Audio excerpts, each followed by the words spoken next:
Assalamualaikum warahmatullahi wabarakatuh. Selamat bertemu kembali anak-anak. Semoga selalu diberikan kesehatan. Pada kesempatan kali ini saya akan membahas tentang job praktikum CNC yang sebelumnya yang gambarnya seperti ini. Ya. Dari beberapa pengamatan yang sudah saya koreksi, itu ternyata masih banyak ya kekurangan-kekurangan di baris pembuatan programnya. Jadi kalau untuk job ini sangat sederhana. Jadi kita diminta untuk membuat bubut bertingkat ya, dengan bahan yang harus disiapkan minimal 50, diameter 50, nanti panjangnya bisa lebih dari 70 atau bisa 100 mili panjangnya. Oke. Dari sini mari kita meluncur ke aplikasi yang kita gunakan. Oke ya. Oh ya. Sekalipun di sini sekalian saya ngasih kabar baik. Jadi mungkin sekitar mulai Januari mungkin jurusan mesin sudah memiliki mesin CNC ya. Sekarang lagi proses ya, kurang lebih antara 1 bulan atau maksimal 1,5 bulan CNC-nya sudah bisa dikirim ke SMK Berantas. Jadi anak-anak yang kelas 12 nanti masih ada sisa waktu untuk mempraktekannya. Berikutnya mungkin sementara kita bahas pakai aplikasi dulu, yaitu pakai aplikasi SSCNC. Kemudian kita jalankan. Saat ini kita akan belajar mesin bubut, yaitu kita dipilih Fanuc OIT, kemudian run. Nah, oke. Jadi nanti mesin yang akan kita beli ya minimal modelnya kayak seperti ini ya, minimal modelnya hampir seperti ini ya, kayaknya, tapi turretnya berbeda. Mungkin dari sini anak-anak mungkin di kelas 11 sudah pernah diajarkan sama bapak ibu yang ngajar di kelas 11, tapi di sini kita review lagi di kelas 12. Oke, jadi pertama kita akan menghidupkan mesin. Jadi pada saat komputer ini dinyalakan pertama, dia masih statusnya mati. Berikutnya Anda harus tekan tombol emergency ya. Kalau ditekan dia menyala, kita tekan lagi. Oke, berarti sedang komputer ini emergency sudah tidak aktif. Langkah berikutnya anak-anak lakukan zero return ya. Zero return itu simbolnya ini ya, simbol titik pusat, ada hitam-hitamnya 2 ini. Kemudian anak-anak tekan huruf X, kemudian ya. Nah, di sini itu ada posisi, ada aktual posisi, ada relatif posisi, ada all posisi. Jadi dengan zero return tadi tujuannya adalah mengembalikan posisi mesin kepada X0 dan Z0 nya mesin. Jadi untuk anak-anak saya ingatkan, jadi untuk mesin CNC baik itu bubut atau milling, setelah mesin itu dimatikan, pada saat dihidupkan pertama kali dia harus di zero return dulu. Tujuannya apa? Mengembalikan posisi ini. Nah, supaya dia set ke X0 dan Z0 nya mesin. Nah, setelah itu baru kita bisa perintahkan untuk tugas berikutnya. Ya, oke. Berarti sampai di sini proses menghidupkan mesin sudah selesai. Kemudian kalau kita akan mengerjakan job ini, berarti ya kita harus sediakan dulu bahannya dengan diameter 50 dan panjangnya saya anggap aja 100. Ya, dari sini anak-anak siapkan bahan dulu, workpiece setup. Ya, di sini kita pasang workpiece setup, kemudian stock size. Ini diameternya tadi mintanya 50, panjangnya ini 100. Oke, setelah itu jangan lupa ini dicentang, kemudian oke. Ya, jadi benda kerja ini itu sekarang sudah diameternya 50, panjangnya 100.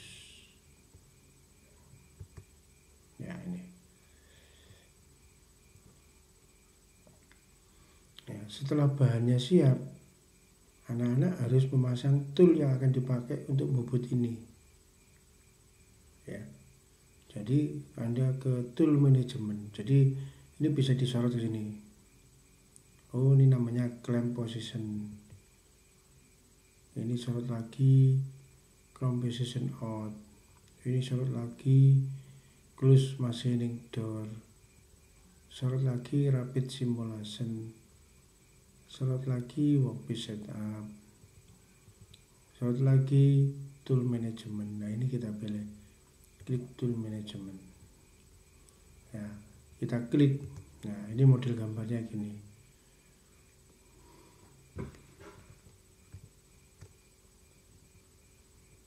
Klik ini, klik grooving, klik untuk membuat ulir. Internal bentuk bobot diameter dalam. Threading untuk membuat ulir. Drilling untuk pengeboran. Internal threading, jadi untuk ulir dalam. Internal grooving untuk membuat alur dalam.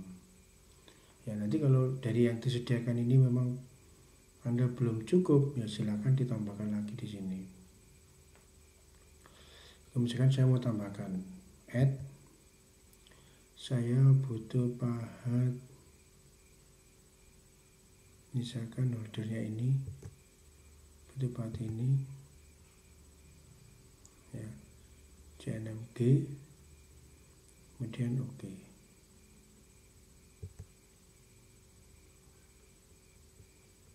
Nah, ini. Nah, ini kemudian saya pasang di rumah turret. Itu misalkan saya pasang di nomor 5. Oke. Nah, jadi sudah terpasang ini.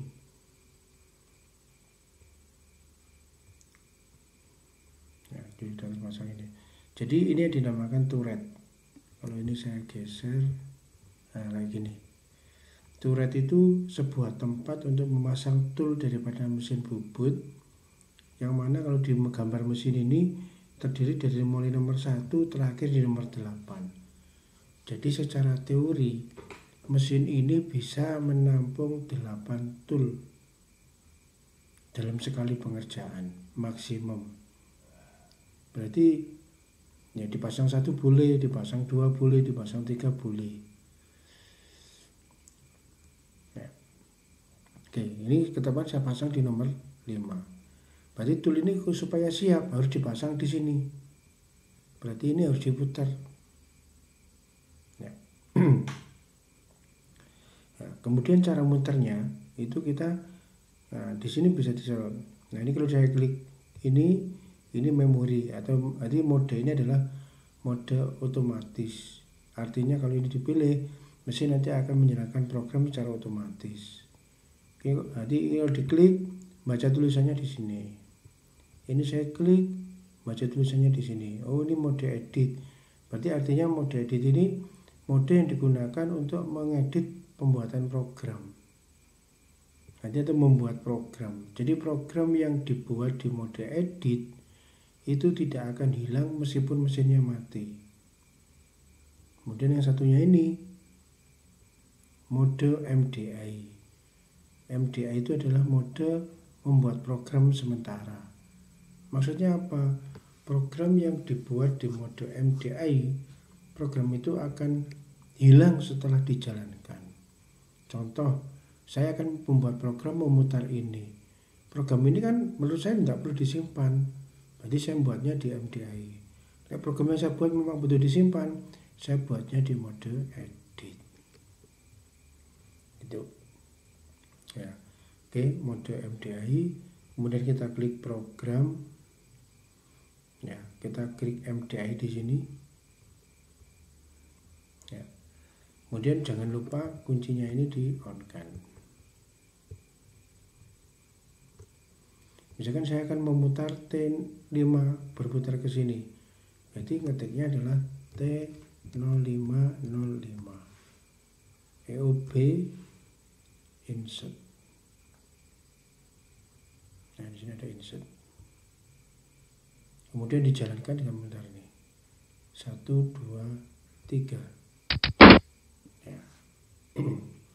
Posisi tool sudah berpindah ke posisi yang sudah siap pakai. Gitu. Oke, anak-anak dari sini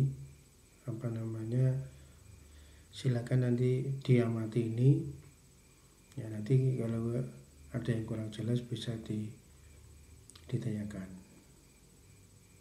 ya. Setelah ini apa langkahnya? Berarti misalnya mesin ini sudah siap, bahannya sudah siap, toolnya sudah siap. Berarti langkah berikutnya anak-anak harus men-setting tool atau mengenalkan tool ini sudah dipasang, tapi dia itu masih buta.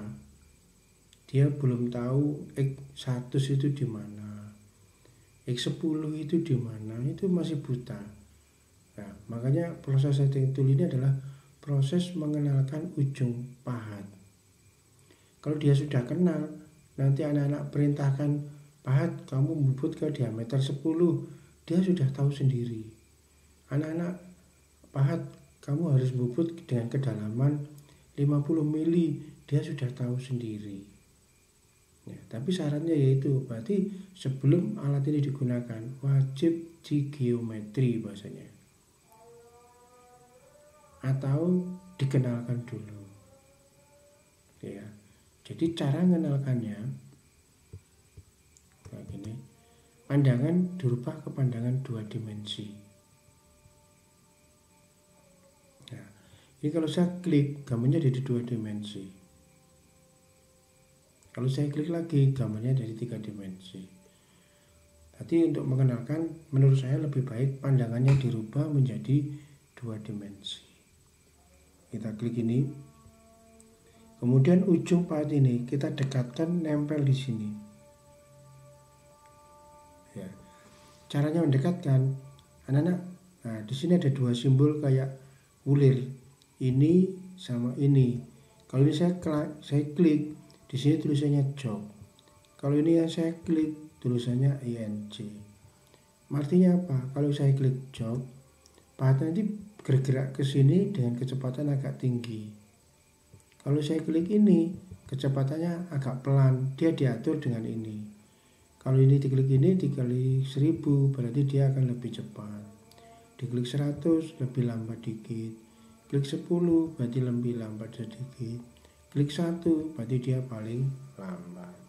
Begitu. Karena ini posisinya masih jauh, saya menggunakan ini. Saya klik ini. Kemudian dari sini anak-anak harus paham, pahat ini kalau ke sini jalannya itu X plus atau X minus atau Z plus atau Z minus. Nah, anak-anak harus tahu, paham itu. Ya, nanti kalau nggak paham itu, ya nanti bisa salah arah. Padahal saya inginnya pahat ini menuju ke sini. Ya, kalau nggak tahu arah ya bisa diawur. Nah, kalau pahat dari sini menuju ke sini itu arahnya Z. Nah, ini menuju ke sini arahnya Z minus.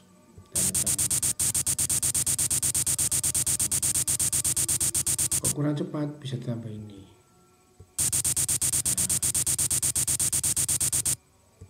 Nah, ya. Kemudian pahat sekarang mendekat ke sana, berarti arahnya dipindah ya, karena nanti ini kebanteran ya pakai ini dulu.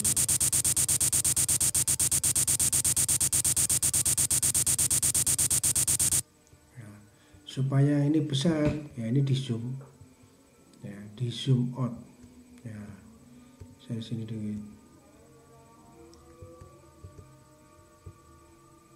ya, Saya geserkan lagi biar tambah jelas. Jadi prinsipnya saat ini saya ingin mengenalkan pahat. Pahat diameter bahan tadi anak-anak kan sudah tahu, diameternya 50. Berarti ujung pahat ini akan saya tempelkan ke sini. Dalam bahasa Jawanya, pahat tak kasih tahu, pahat kamu tak kenalkan ke X50. Nah, bahasanya begitu. Nah, ini saya turunkan. Ya. Nah, ini kalau sudah dekat, anak-anak pindah yang ini. Nah, klik ini, kemudian ini dipilih kali 100 lah, biar pelan.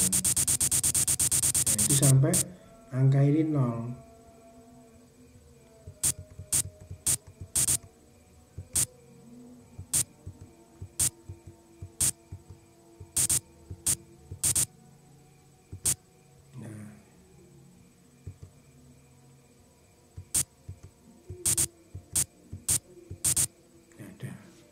Kalau sudah 0 berarti ujung pahatnya sudah nempel ini. Nah, langkah berikutnya anak-anak kan harus tahu tool ini tadi dipasang di nomor 5. Berarti datanya harus disimpan di nomor 5. Cara masukkan datanya gimana? Anak-anak tekan offset. Nah, offset setting. Kemudian lagi tekan offset. Kemudian tekan offset sebelah sini. Nah, di sini ada offset wire sama offset geo. Jadi fungsinya begini, offset wire itu digunakan pada saat proses nanti berjalan. Maksudnya proses berjalan itu gini, pahat sudah dikenalkan dan nanti ternyata pada saat proses bubut pahat ini diameternya kurang besar atau diameternya kurang kecil, nanti membetulkannya di wire. Tapi kalau geom ini untuk data pengenalan pertama. Karena pahat ini masih pertama, berarti kita kenalkan ke geometri. Nah, di sini. Nah, di sini berarti ada data, berarti dulu ini sudah pernah saya gunakan untuk menggeometri ini. Karena kita pahat ini tadi berada di nomor 5, berarti ini harus ditaruh di nomor 5 begini. Pahat ini menempel di arah diameter, berarti di sini kolom X. Nah, berarti di sini ditaruh di nomor 5 di kolom X. Nah, dari sini anak-anak kenalkan pahat kamu tak kenalkan X50. Berarti di sini tulis X50 titik. Ya. Untuk memasukkan ke sini tekan measure. Klik measure. Oke. Berarti pahat sudah kenal dengan X50. Jadi nanti kalau dia diperintahkan pahat kamu sekarang ke X100, dia sudah hitung sendiri.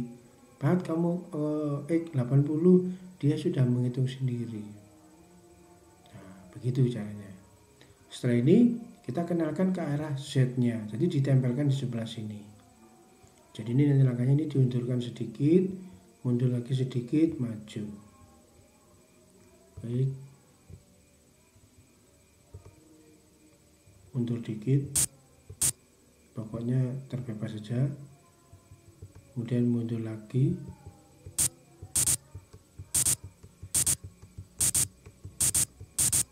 kemudian maju lagi.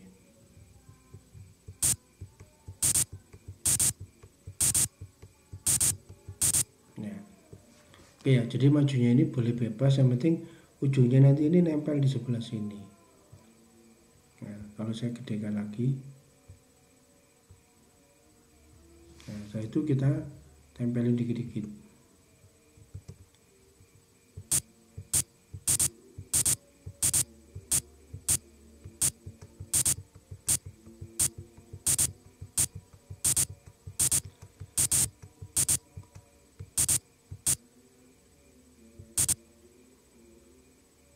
Oke.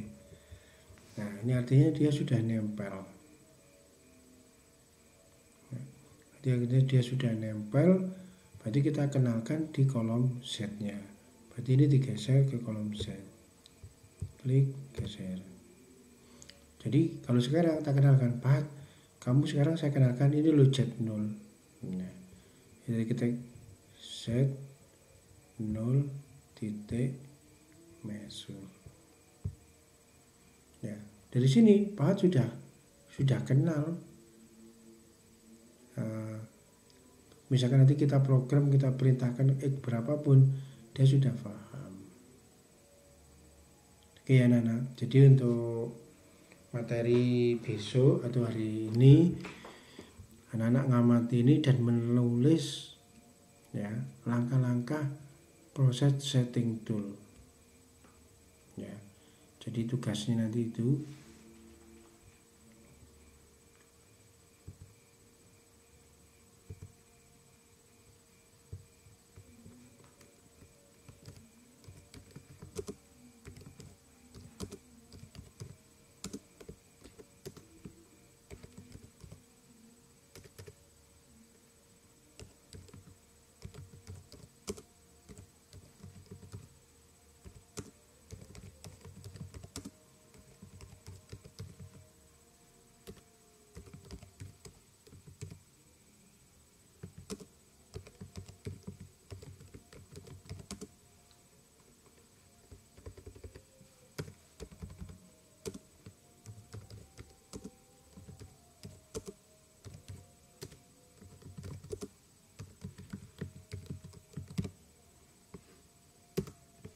ya. Terima kasih. Nanti videonya akan kita sambung kembali untuk proses pembuatan programnya. Terima kasih.